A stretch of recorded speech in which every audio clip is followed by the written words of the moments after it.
Testimony Tuesday. Today, on The Simple Truth, we consecrate everything to the Sacred Heart of Jesus through the Immaculate Heart of Mary and the pure, strong, chaste heart of St. Joseph. I'm your host, Jim Havens, and our guest today is Christine Flynn. She's a Catholic wife and mother, a convert, who writes and speaks about her journey from secular life to embracing the teachings of Catholicism. She's author of Not Just Spiritual, My Journey from Personal Religion to the Catholic Faith. You can get it at the publisher, Catholic Answers Press, shop.catholic.com, wherever you find Catholic books or books in general. You can get this one, Not Just Spiritual, Christine Flynn. Christine, welcome to The Simple Truth. Thank you for being with us today. How are you? I'm doing fine. Thanks for having me, Jim. Awesome. Great blessing to have you with us. So we always begin at the beginning. What was your early life like, your family, the culture that you grew up in? First of all, I should say I have a very loving family, a very stable home. My parents are still married almost 50 years now. And I grew up, they're both from New York, but I grew up in the Bible Belt in North Carolina. So by the time we had moved to North Carolina when I was a kid, my parents had left the Catholic Church. Kind of deliberately, not so deliberately. And, but we were in the Bible Belt and life was very much Christ-centered. You know, places were still closed on Sundays, which seemed very odd to us. You know, we had spent 4 years in Southern California where that certainly wasn't the case before we moved to North Carolina. So I was, had this very loving, wonderful family at home, but not Catholic at all. Christianity was not even an option. But then surrounded by a bunch of people who Christ was their lives. And it was very, very different and kind of confusing difference between those two. Yeah, the book is great, very well written. You're a great writer, and so you start to take us through this journey where even at a very young age, you had this sense that these deeper questions within, right? That there is something more than just what we're seeing, and so you began kind of seeking what is true in the spiritual realm. And can you tell us a little bit about how that started and where you went from there? Yeah, I always, like I said, I had the questions. I was always interested in those big life or afterlife questions. You know, where are we going? Why are we here? You know, what happens after we die? But because my parents weren't interested in organized religion and didn't want to pass any of that on to myself or my brother, I didn't get answers from them really. And I was surrounded by a lot of non-denominational Christians, and the answers that they were giving me were maybe more fire and brimstone than I really wanted to hear. And so that was a big turnoff. But I wanted answers to the questions. And at the time, that led me to the New Age section of the local bookstore and whatever websites I could find on dream interpretation or reincarnation. Those things seemed like they might be giving me some good answers. And that's, of course, that led me down quite a wild path of occultism. Mm-hmm. Yeah, I guess share with us sort of the timeline of your age in terms of, was this in like middle school age, high school age? I guess where did you go through those years, middle school and high school? I think I generally just assumed I was Christian because my best friend was Catholic at the time. When I was in elementary school, I just thought that was kind of the default that everybody was. And of course, by the time I got to middle school, the horizons broadened a little bit and realized that that's not the case. And halfway through middle school, I started having dreams that actually would come true. So that really was an impetus for me to look for even more answers, because the dreams I had seemed like they were actually coming true in real life when I was awake. And then by the time I was in high school, late high school, I was firmly entrenched in New Age and I was pretty anti-Christian, anti-religion, and pretty antagonistic about it. Mm-hmm. Yeah. What would you say in terms of the peers that were surrounding you at that time in high school? Were they on the same page as you there? What did you find a group of friends that agreed with you? How did that play out? Most of my friends did not. I had a couple of friends who thought it was fun to talk about the I Ching and other Eastern religious practices. But for the most part, I was probably the kookiest one. And I had friends who kept trying to invite me to Christian fellowship. I can't think of what it's called, Christian athlete fellowships or something like that. So I would go there after school and get free pizza and listen to, usually they'd have somebody come in and talk about how Christ changed their lives. And I thought that's great, but I'm really just here for the free pizza and the ping pong. And then, like I said, my best friend was Catholic, but that was more of an afterthought. I would have to go to Mass with her if I spent the night on a Saturday. Her mom would take me along to church on Sundays. I was not respectful when I was in church, and I feel very bad about that looking back. I'm sure I gave her mother a hard time.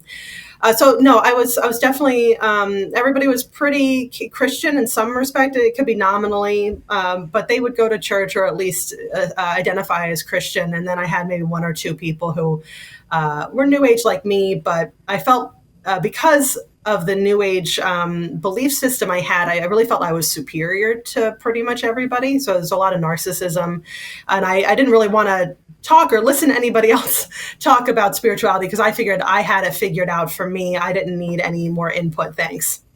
Mm-hmm. Yeah, that's a theme that you carry through the book. This sense of superiority. You keep going back to pointing it out as pride as you look back on it. That you can very clearly see it looking back, and then this will culminate at the point where Christine does, by God's grace, find her way back home to the Catholic faith and a moment of great humility. But that's all to come at this point. And again, we're talking with Christine Flynn. Her book is Not Just Spiritual: My Journey from Personal Religion to the Catholic Faith. In Chapter 2, A Personal Religion, Star Wars, Dreams, and the Occult, you mentioned the dreams and the occult a little bit, but what about Star Wars? How did that fit in? How did that kind of influence your worldview, your understanding of things? Yeah, the Star Wars has that light and dark, the duality, the good and evil sides of things, and which is heretical for Catholics. But I really honed in on that because clearly bad things happen in the world, and I felt like a good person, so I felt like a battle between this light and dark sides. That it felt like through Eastern religions or this or the New Age that I felt I was getting better answers to, and it felt more natural for me to believe in that sort of thing. So I really kind of created a religion based on Star Wars, at least partly in my own mind, and always rooted for the good side, But I still felt kind of, original sin, right? We all have that our propensity to sin, and that's there. I just attributed that as kind of the dark side of the universe and this life force that permeated everything. Yeah, and we always try to follow the sacramental graces in the stories here. And so, if I remember correctly, it seemed like I think you wrote that your older brother maybe was baptized, but then when it came to you, that was no longer the practice in your family. And so, at this point, you would not have been baptized, correct? Right. I did not get baptized until I was 32, almost 33 years old. So yeah, my brother was baptized. He's older than me. And I think my parents kind of did that just because that's something that you did, and then realized that they didn't want to follow what you did by the time I was born several years later. So no, I was never baptized. Mm-hmm. All right. Share with us, I guess, then coming from high school, your high school years, what was the thought after that? What was life looking like? What were you thinking? Where did you go from there? Yeah, so I mean, the New Age belief system really let me make any decisions I felt like, regardless of how bad those decisions were, or how pain-inducing they were for myself or others. And then I could go back and say, well, that was just a learning experience. That's me on my spiritual journey, and I could kind of retrofit whatever I did to fit into my personal religion. And that caused a lot of pain and suffering. And I kept plowing forward, though, because I guess I was very stubborn and didn't want to think of any other options that might be out there to help guide my life to be a moral, good person. So I just kind of kept on keeping on with a lot of sinful decisions, and really did not look back. It wasn't until I started kind of experiencing kind of larger amounts of suffering that was especially hit me hard when a cousin of mine committed suicide, that I realized that maybe my belief system that I had crafted wasn't the best at answering why bad things seem to happen to seemingly good people. So I started becoming pretty disenfranchised with my beliefs, and then at the same time, the dreams that I was having that seemed to come true pretty regularly completely stopped. I actually stopped dreaming altogether. I used to be excited to go to sleep at night because all the cool dreams I would have, and then at some point they just kind of stopped happening. And I remember feeling very betrayed and angry at the universe for leading me on as if I was going to have this really cool spiritual life, and then it got shut off at some point, and feeling very abandoned. So I got very angry for a while. And then I started wondering, well, did any of this stuff actually happen, or did I just imagine it all? Was it wishful thinking? And at that point, I was kind of wishy-washy about what I believed in. Still kind of thought that there was a universal force that was governing everything in the universe. But then I met my now husband, and he was an atheist. And he's a very smart guy. And I figured he might have figured out something that I hadn't. So I decided to adopt his atheism. Mm-hmm. Yes, yeah, it gets the entire story is well worth the read. It will teach you many things about perhaps New Age and that whole direction that maybe if you're not aware of any of that world, it's very helpful in trying to understand it. And also, though, just the story of conversion, the story of grappling with trying to figure out what is this reality that we are in. Very relatable to so many. So again, Christine Flynn is who we're talking with today. Not Just Spiritual, My Journey from Personal Religion to the Catholic Faith. She writes here at the end of chapter 2, as with many of the beliefs I flirted with in those years, I was attracted to the series on an emotional level, talking about Star Wars. Anything that required deeper thinking or analytical processing, I rejected as cold, unfeeling, the antithesis of the pure spiritual life. She went on to say, I was all in on feelings and intuitions. Very interesting, because it would be very intellectual in her helping her come back. We'll be right back. Hey, just a quick friendly reminder, if you're enjoying the show, make sure to like it with the thumbs up and hit subscribe if you haven't already. Thank you so much for helping this channel to grow. God bless you. Welcome back to The Simple Truth. Jim Havens here with Christine Flynn, sharing some of her personal testimony with us today. She is author of Not Just Spiritual, My Journey from Personal Religion to the Catholic Faith. You can get it wherever you find books. Also at the publisher, Catholic Answers Press, shop.catholic.com. Before we hit the break, just talking about how you write in the book about how it was very emotional, very much about feeling. And then later on, how quite intellectual the way your husband and yourself, you come to find the truth of the Catholic faith. Also, one of the most enjoyable things about reading this book, not only, again, I'll say you are an excellent writer, but also really the what's quite interesting is how you're looking back upon your story with now a well-formed Catholic mind, and sort of looking through that lens and being able to kind of lay it out and make distinctions as you go. And so, as you mention in here, the understanding of the human person, look, all these things are supposed to be well ordered and working together. That's the whole idea of how God made us, the intellect, the emotions, the will, all of these things are to be integrated rightly, with the intellect as sort of the governor here, not the emotions leading the way. But I guess my question here is, when looking back on those earlier years, when you do say emotions were leading the way so much, and that was leading you down this this New Age path into the occult, all of that, I mean, you're still somebody who, when you see things later on in their life, so intellectual in the way you're processing things and in the way you write this book, it's hard, I guess. Explain that. I guess, how come do you think you couldn't see the logic of it at the time, or the intellect wasn't quite functioning in that way? I don't know. How do you look back at it and make sense of yourself back then, where the emotions were leading, versus now? Anything to share, any wisdom that you see there? I think it's very easy to want to not see things and kind of justify the lives that we're living. So when I look back, I mean, I was really, my husband will say I knew better, and he's probably right. I probably did know better, but I just didn't want to even think that that was the case. So, again, very stubborn. Instead of, I was good at looking back. I would do a friend of mine and I. New Year's Eve or New Year's Day would kind of do the past year in retrospect and decide what we did right, what we did wrong. But it was all very superficial, and of course, I could always retroactively, like I mentioned earlier, fit what I had done that was bad or wrong as just part of a learning journey. So I didn't really have to be held accountable to even myself of my bad decisions.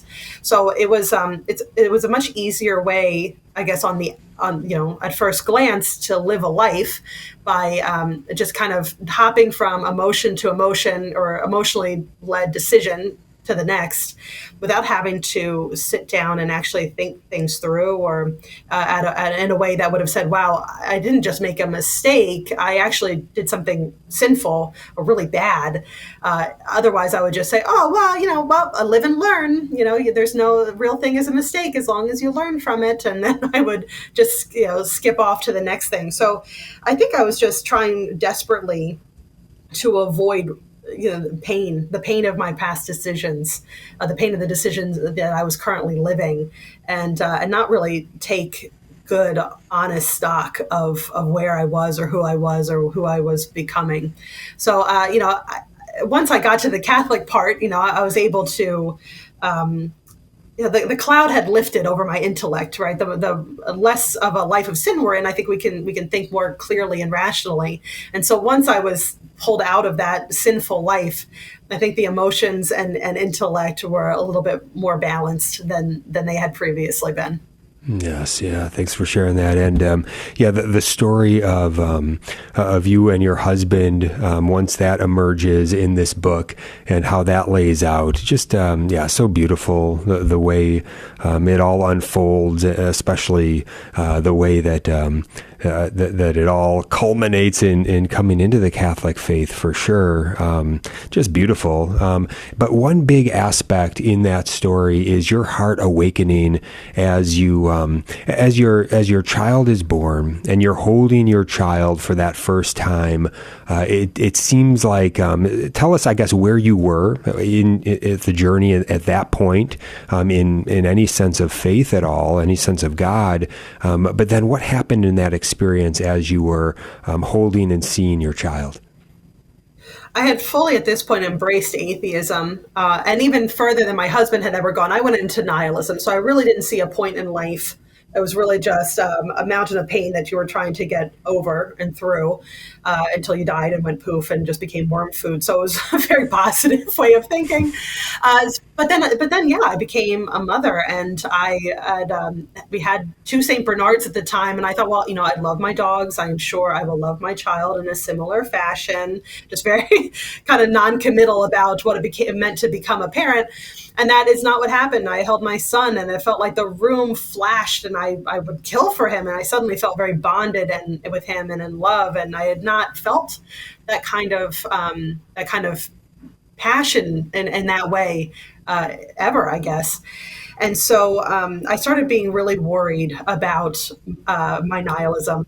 Holy moly, if this is it, I'm pouring myself into this helpless little beautiful child. I'm up all hours of the night feeding and rocking, and then I'm teaching him how to roll over and sit and walk, and we're reading books, and I'm developing his mind and heart. Wow, in 100 years we're both going to be dead. It's really sad. And it made me really acutely aware of my mortality. I was very worried about dying and aging. And so I had this strange hope on one end that the nihilism that I had now, attached myself to, maybe wasn't real. Maybe there was something more. That would be awesome if there was. But also then this stubbornness is saying, no, look, New Age isn't right. Organized religion, that's like the opiate of the masses. That's not right either. It must be nihilism. And so I was stubbornly holding on to the atheism while, maybe hoping that there could be something else, because I just loved my child so much that, hopefully there was something more. But I was in this weird crossroads, very angsty at the time, of trying to figure out, meaning not even just for myself, but also, for my son, who I didn't want there to be nothing for him, but I couldn't yet believe that there wasn't anything else. Yeah, and can you speak to us, I guess, about your relationship with your husband Pat, and at what point did you say, okay, it's time for us to get married? And your kind of I guess your thoughts around that, being an atheist at the time, I guess, how did you view that? You write in the book here in chapter 5, I believe, my views of marriage were clearly utilitarian. Marriage now existed as a paradigm in which to securely raise children. And then you go on to say, I put my children and my role as mother ahead of my husband and my role as wife, and saying really how that's kind of your identity just got wrapped up in that. And I think, again, this is a very relatable point, not just for someone before they have an initial conversion, but really this happens to spouses even while they are striving to live faithful lives, that they can kind of lose view of who they are, what their identity is, as they're striving to really live out their call as wife and mother, or husband and father. Can you speak to this some? I still wanted a traditional marriage, despite my probably not believing in marriage for a little bit, or thinking it was just a piece of paper. So Pat and I had become parents, and we owned a house together, and we were still not married. So it felt like it was just, man, if we're gonna pretend to be married, and play house, we should actually get married. So it was more romantic than I'm making that sound at the time, but it wasn't strictly utilitarian. I wanted to marry Pat because I was fully in love with him. There's a lot of other barriers or junk in the way that would not make me the best wife that I could have been, in the first years of our relationship. With becoming a mother, like I said, this love that I flashed before my eyes when I gave birth was very different than anything that I had ever experienced before, because of my past a sinful life. Right? There's a lot of romantic decisions that I made. So romantic love was something I was pretty familiar with, but the love between a parent and child, well, that was mind blowing to me. So, and it felt so pure. There wasn't the baggage that I had, say, with Pat or I coming into a relationship together, because we, brought in all of our other past relationships and baggage from those.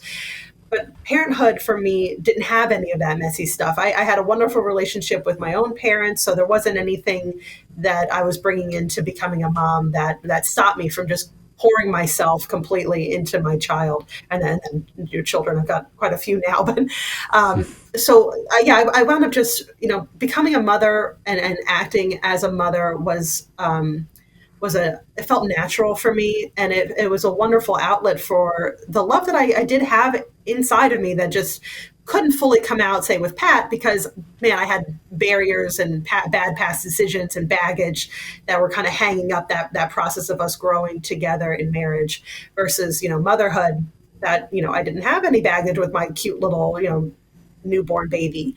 I could just go all in and open myself to that little person and that love that I felt. So I wound up, that was a comfortable place to feel that love, versus having to, deal with the hard truth of the decisions that I made in the past that affected my ability to have a good, wholesome marriage with my husband. So I went all in on motherhood, to the point of, not looking at Pat as, a true partner and friend. And, of course, at the time would never have thought that our purpose in marriage was to get each other to heaven. It just skewed what a marriage could be, and really made me want to just, pay more attention to my child and the role of mother than to being wife first and mother second. Mm-hmm. Yeah. Talk to us about this big turning point that started to take place with your husband, Pat. You say he began spending time with the ancient philosophers, and then soon these classics gave way to books written by those with saint in their names. And then you had this walk with him at an indoor track at the local YMCA where he suddenly blurts out, "Do you know about Jesus Christ?" Can you share with us a little bit, I guess, on that experience and how things unfolded from there? Yeah, so my husband was an atheist, but he started having questions of his own, and he started going through the ancient philosophers, the Stoics, and then Aristotle, and from Aristotle, St. Thomas Aquinas, and then suddenly he's going to daily mass at a local Catholic church and asking me about Jesus. So I was furious. I was really annoyed and angry at him because we had spent several years as atheists together, and I thought that we had, we were agreed upon with that, and why leave? But he left. And it made me feel like he was leaving me and becoming a better husband and father, someplace that I didn't feel I could go. Mm-hmm. Yeah, so awesome. This is why I love doing these testimony shows so much, because it's just so amazing to see how God is at work, even when we are trying to run from him and trying to ignore him, or thinking our way is the best way. Whatever it is, he is still there. He is still working. This story you're hearing today, as Christine Flynn shares some of her personal testimony, I hope it brings you great hope. For anybody that you're concerned about in your life, keep praying for them. If you're called to reach out to them in any way, be faithful to those graces. But the prayer is fundamental, and that God is working in their lives, and that there is hope. There is hope. We're going to hear more about Christine's story when we come back. Stay tuned. Hey, if you're looking for some help with your daily prayer, I want to offer you 3 powerful prayers to start each day. In fact, these are the 3 prayers I lead my family in as part of our morning prayer every morning.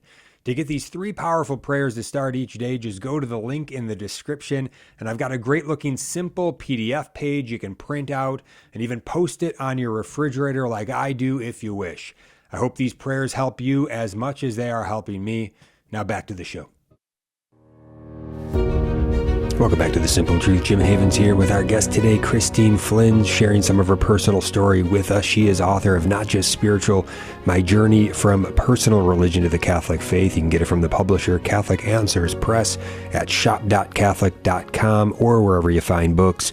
And so you were furious about your husband who suddenly is going to the Catholic Mass. And you right here at the end of let's see, it's at the end of chapter 5 here, you write, at this point, my anger and stubbornness still created a strong, thick barrier around my heart. I didn't know how to move forward, so everything was still no, but I wanted to move forward, which was enough for the nearly silent movement of the Holy Spirit to begin deep down within me, for me to say my first tentative interior yes that would change my entire life. And then we're off and running into chapter 6. What if for 30 days you just believed? Share with us more on this.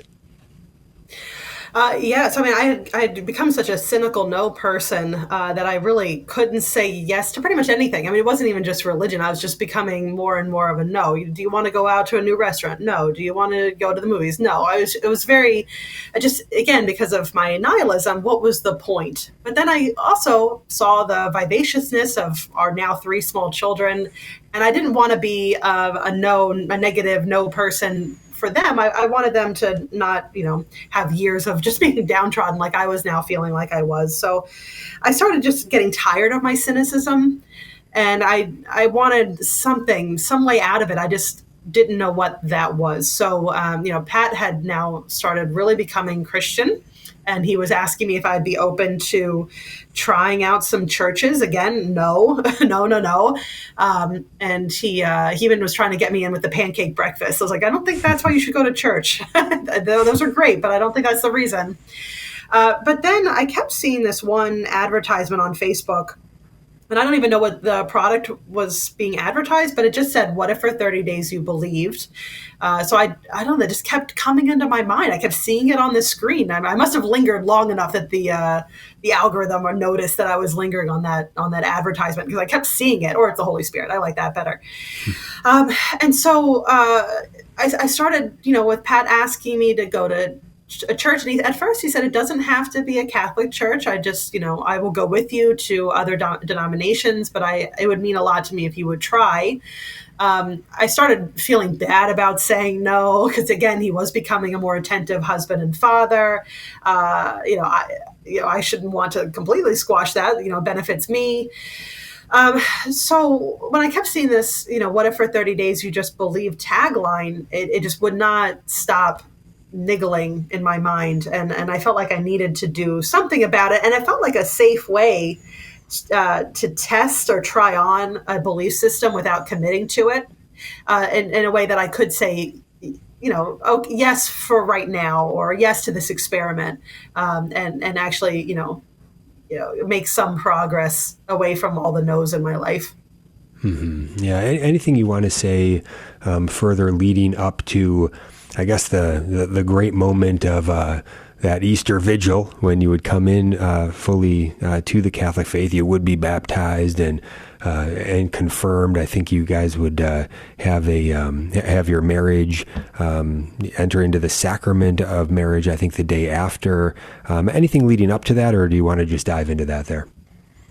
Well, I can say, I did, when I decided to try on Christianity for 30 days, it was this, just a little self-experiment. And all the pieces were kind of lined up nicely at that point to be able to dive into my little experiment, and feel like I was doing it in a way that was logical. At this point, I had spent so many years just going, making so many bad decisions based on emotion, that I didn't want to do that here. I wanted to make sure that I was being a clear thinker and logical and analytical in my approach, so that I could say, I gave Christianity a try, and it wasn't for me. And of course, that's not what I discovered at all. But if you're ready, we can just go into the the last part of the story, I guess. Well, no, yeah, share with us a little bit more. No, this is really at the heart of it. I want to get to the greatest of stuff, the glorious stuff. But yeah, share with us a little bit more, I guess, about that intellectual and journey of the heart here as well. So you're reading A Case for Christ, and that's there. But then, what else is going on? What else I think the Bishop Barron Catholicism series is a strong element here. What else? What else led up to you being able to say that much bigger yes, that, what, this is actually real. This is actually true. And so therefore I have to say yes to this. Yeah. Well, so growing up in the Bible Belt with a lot of non-denominational Christians, I was often told, especially about the rapture, or about Jesus, just so I could be told, or I felt like I was being told, well, here's Jesus, and you'll never actually get to be with him because you're such a sinner. You're going to be a slave of Satan when the rapture happens. So I had a lot of wrong ideas about Christianity, and it's not just from what my friends were telling me about it when I was a kid. It's also pop culture is pretty anti-Christian, and we get the wrong views of Christians in television and movies. And Christians are usually the hypocrites or something. They're not really living up to who they claim to follow.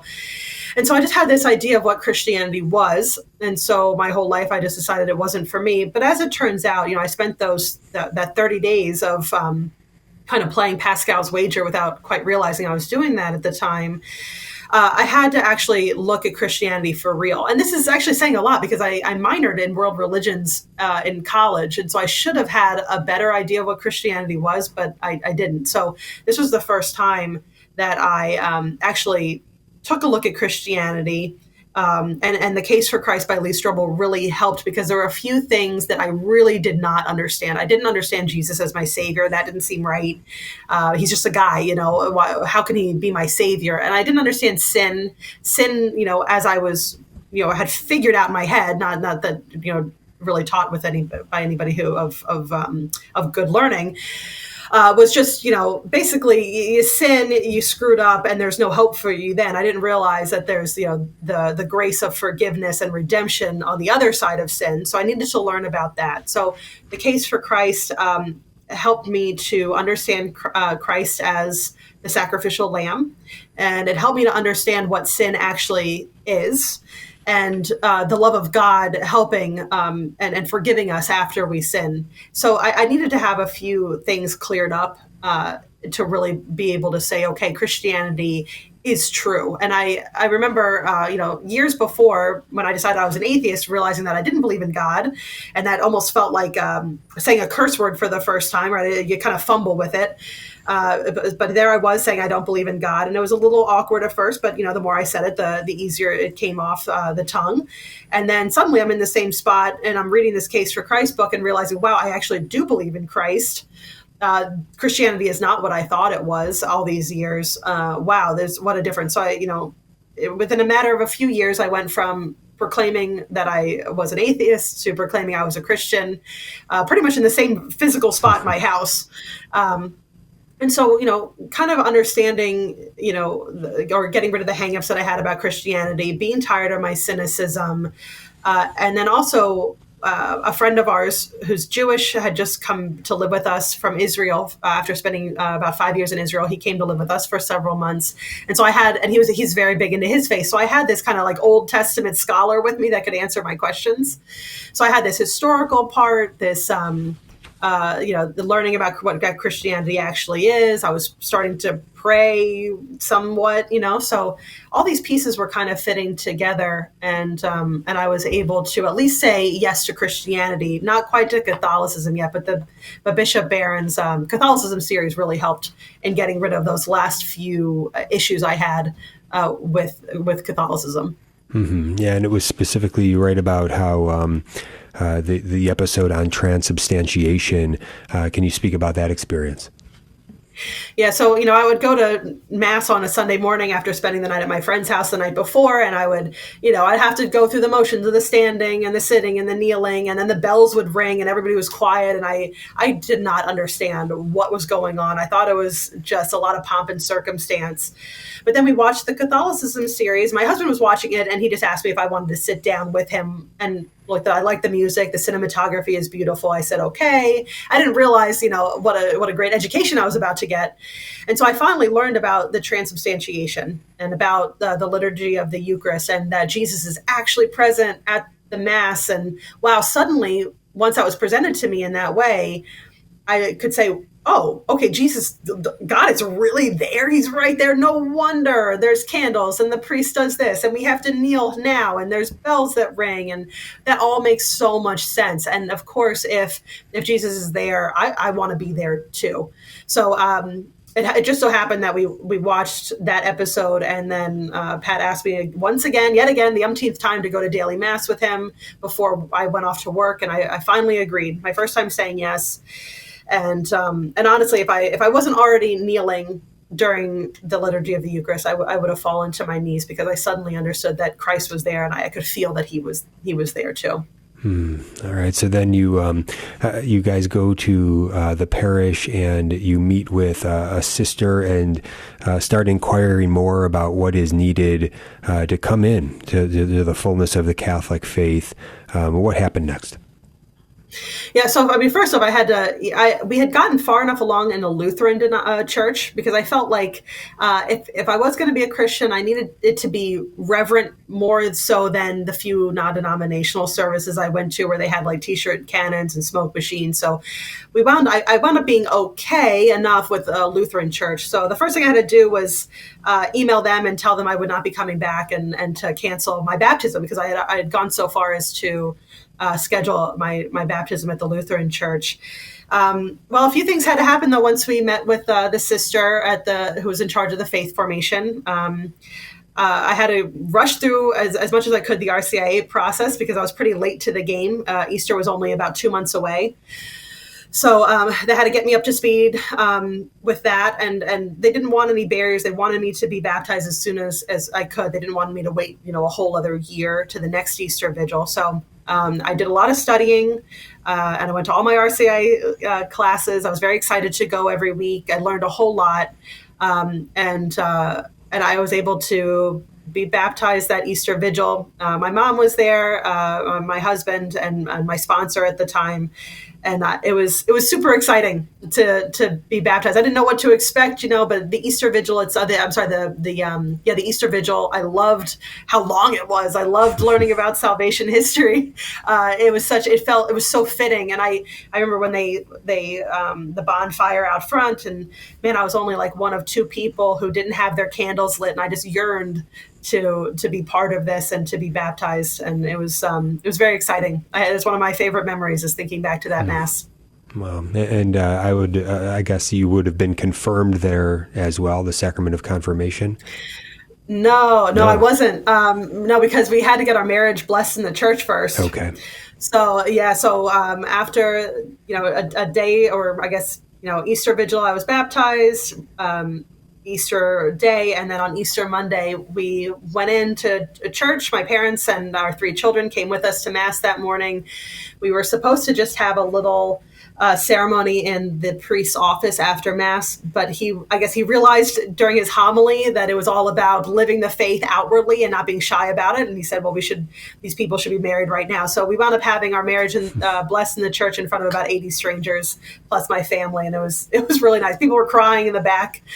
They coming up and thanking us afterwards for getting to witness the marriage. So it was, my husband, we had a quick marriage in the Philadelphia airport. We had a ceremony in California, and then a number of years later, we got married in the church. So I think the Easter Monday anniversary is our favorite. Awesome. And so, yes, how long after then would the sacrament of confirmation come? And the following year, I waited over a year for that. Yeah. Okay. I had to keep learning my faith, which was just fine. I was happy to wait and learn.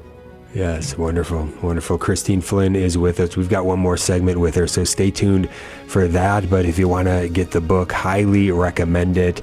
You're going to greatly, I think, be edified by it, as well as perhaps God might put on your heart somebody else who might benefit from reading the story here that Christine lays out, her true life, personal story about how she came to the Catholic faith in a very sort of unexpected way. Again, there is hope for anybody who is lost, and so we must be sure about that. Her story really helps us to be clear on this. Again, you can get it at shop.catholic.com. We're going to be right back. Stay tuned. To The Simple Truth, Jim Havens here with Christine Flynn, author of Not Just Spiritual, My Journey from Personal Religion to the Catholic Faith. You can get it wherever you find books or at the publisher, Catholic Answers Press, shop.catholic.com. Final segment here, and again, we can't do justice to the full story that is written down in the book here by Christine. So again, I want to highly recommend you get that. Especially, I want to point out, you're going to find things in there that are just beautiful graces. I think of one story you can look for about her husband Pat, and how a special grace one Christmas Eve that was very influential on Christine, seeing the witness of her husband as his faith was starting to come alive. So a lot of gems in here in this book. You're going to greatly enjoy it. Again, shop.catholic.com. Not Just Spiritual is the title. And Christine, so yeah, I mean, I say there's hope for everybody who's lost, because look, I know that firsthand. I would have also been a very unlikely candidate to have ever found my way to the Catholic faith. In fact, for me, it was coming back technically because I was baptized as an infant, but pretty far gone until my early 20s, when things began to turn around. But I I mention it because for me, when I was coming back, since I was baptized as an infant in the Catholic faith, for me, what was needed was I needed to go make a good confession and then come back to our Lord in the Holy Eucharist. For you, never having been baptized yet, Easter Vigil, baptism, First Holy Communion, right there, just so beautiful. But what about the sacrament of confession, the sacrament of penance? what was it like when you, I guess, all of your sins would have been remitted by baptism. So all original sin, personal sin, remitted by baptism. So that's gone. But, as personal sin continues, our ongoing conversions continue.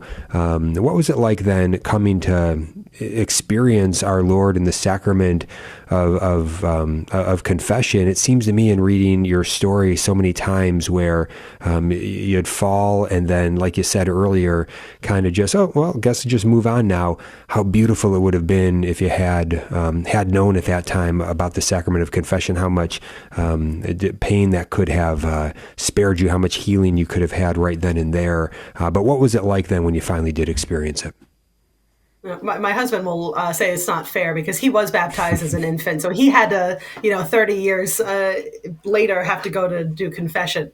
And see, he said, well, I have to name everything. And you just got, baptized. That's not fair. But, I still had things weighing on me. And I understood that everything leading up to that point had been forgiven. But it was also good for me in the process of, saying goodbye to my former life. Although it had gotten much less sinful, I guess, as time went on. I was a mother of three at that point, so I wasn't as wild as I had been, 10 years earlier. But it was important for me to say these things out loud and get, really feel like I was removing myself from them. So as much as I had enjoyed the fact that I was baptized and had those sins washed away in those waters, I did feel the need to go to confession and just say a few things out loud to the priest. And I was very nervous to do those because those were some pretty large sins. But the first experience that I had with confession was just really beautiful. The priest was an Indian priest and had a very calming way of speaking, and just a very holy man. And I felt like he was very gentle and took very good care of my soul during that first confession. So I know people who have very bad experiences in the confessional, and they've stopped themselves from going back after that, or felt like they were misunderstood or chastised too harshly by a priest in confession. But I think that probably misses the point of why somebody should go to reconciliation. Even today, I smile and feel overjoyed and sometimes teary-eyed when we get to the point of absolution, because I know very well how sinful I was, and I'm so eternally grateful for the forgiveness and the mercy of our Lord. So going to confession is actually one of my favorite sacraments. I love the Eucharist. I'm super grateful for the sacrament of marriage, but ongoing, the lightness and freedom that I feel walking out of the confessional is just so amazing. And especially for somebody, I think I wrote about this in the book. I struggled for a long time, especially with like patience and anger issues. And I never felt like I was actually making progress. And it wasn't until I was actually baptized, getting the grace of the sacrament of reconciliation, that I felt my abilities, my patience, and my mercy growing by leaps and bounds. And I felt like I was finally making some progress in these areas that seemed to have stalled out long before. Mm-hmm. Yeah, what a gift. So awesome. And so it's one thing to learn about the Catholic faith from the outside intellectually, but then to enter in and to begin to experience it, and then to be walking in this Catholic life now for a while. What would you like to share? Anything else that you want to share about sort of just the ongoing life of faith? It's actually made life easier, and I wouldn't have been able to understand that before I became Catholic, because the idea of having to live by a set of rules, or getting up and going to church even on a cold Wisconsin Sunday, not being able to do whatever I felt like whenever the idea popped into my head, that all would have sounded very difficult and not fun and not worth it.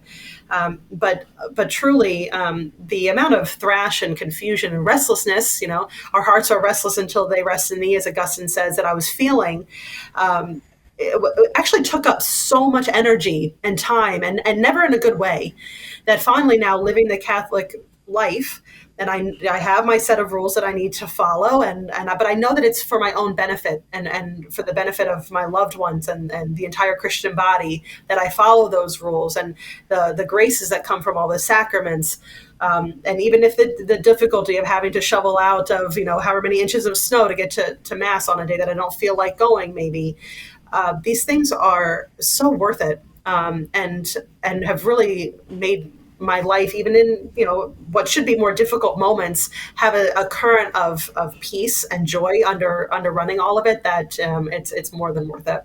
Mm-hmm. Yeah, you wrote a great epilogue as well in the book, which I could very much relate to. Anything you want to share from that? You have to remind me of the epilogue. It's been a while since I've read it. I think just the Oh, that's right. experience, Yeah. the experience of miscarriage and just coming Yeah. before our Lord in all humility. Yes, that's right. That's right. Yeah, because I remember when I experienced a miscarriage, I desperately wanted another baby, and that baby, we miscarried, and I had actually just come through about a year and a half of this kind of spiritual darkness. It wasn't all sunshine and rainbows after I converted, and it kind of culminated in the pain of miscarriage. But I went to adoration, and I begged the Lord for a miracle. But I said, more than that, I would really just like the strength to believe in you and trust in you. And he gave me that, and I could really see the fruits of that total trust and belief in God. And he gave me a lot of consolation after that pain that makes me trust even further, and hopefully, whatever comes, hardships come down the line, I'll be able to look back and reflect on that consolation and trust, and really feeling like I was loved by God even at a very difficult time. Yeah, praise God. Any final comment for us today? We only have about a minute to go. Well, thanks for having me on here. I am over on Instagram now at the Catholic Mama, MAMA, for Catholic Mama. And I would love if anybody's on Instagram to come say hi. I share a lot about now life as, I think we're coming up on maybe year 7 or 8 as being Catholic. Awesome. Yeah. All right. So the Catholic Mama on Instagram. Also get the book, Not Just Spiritual, My Journey from Personal Religion to the Catholic Faith. Again, wherever you find books, or go to the publisher, Catholic Answers Press, shop.catholic.com. What a blessing. Christine Flynn, thank you so much for being on with us today. And I'll have to check that out as well, thecatholicmama.com. I'm not much of an Instagram person, but I can figure it out. Hopefully I can get over there and check it out. But yeah, thank you. Well, thanks thank so you much, for all Jim. the good you do. Yeah, thank you. All right. God bless you. Appreciate it. Thank you so much. Yeah, for everybody out there, just know, again, there is hope. Let us be so humble and grateful for the reality that is before us, and let us strive to be faithful to God's love poured out for us, and striving to love him back and love those around us. So God bless you all.